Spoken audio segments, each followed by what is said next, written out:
In this video, we're going to be looking at conditional probability. Before we get into these questions, here's a quick warm-up question for you. Out of the 100 people surveyed, if we picked one at random, what is the probability that that person likes chocolate ice cream?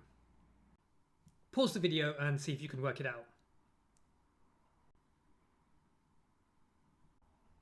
Hopefully you found the answer was 67/100ths. There were 67 people who liked chocolate altogether out of the 100 people in the survey. So the probability that the one you've picked likes chocolate is 67/100. Now let's compare that warm-up question to this one here, question A. Given that a randomly selected respondent likes vanilla, find the probability that they also like chocolate. Now, this looks similar in a way to this. We're looking for a probability that someone likes chocolate, but it's not the probability of someone picked at random from the whole population.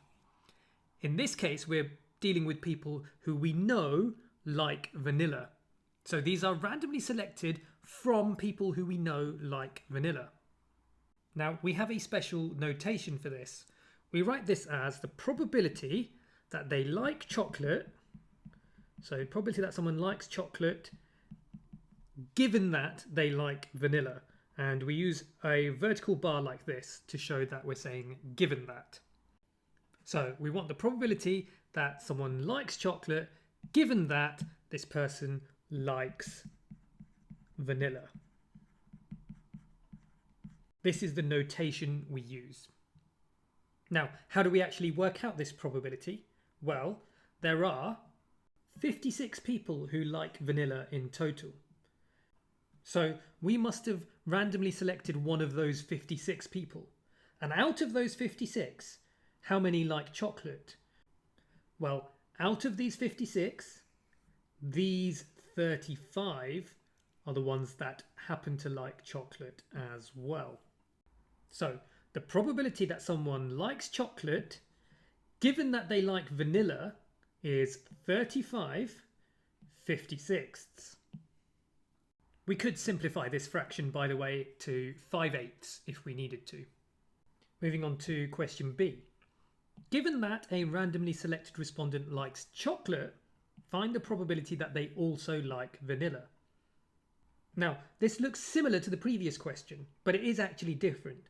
This time we are given that they like chocolate. So we're dealing with someone who we know likes chocolate and we want to know what the probability is that they also like vanilla. So we'd write that as the probability that this person likes vanilla given that this person likes chocolate. Pause the video and see if you can work out the answer to this.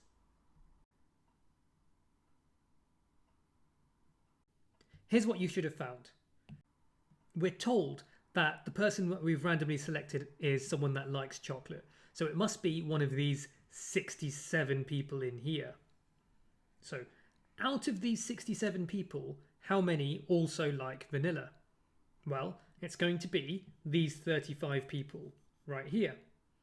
So the probability that someone likes vanilla, given that they like chocolate, is 35/67. Notice that these probabilities that we've just worked out are different. The probability that someone likes chocolate given that they like vanilla is not the same as the probability that someone likes vanilla given that they like chocolate. Okay, let's move on to question C. Given that a randomly selected respondent likes chocolate and vanilla, find the probability that they also like strawberry. Pause the video and have a go at this one for yourself.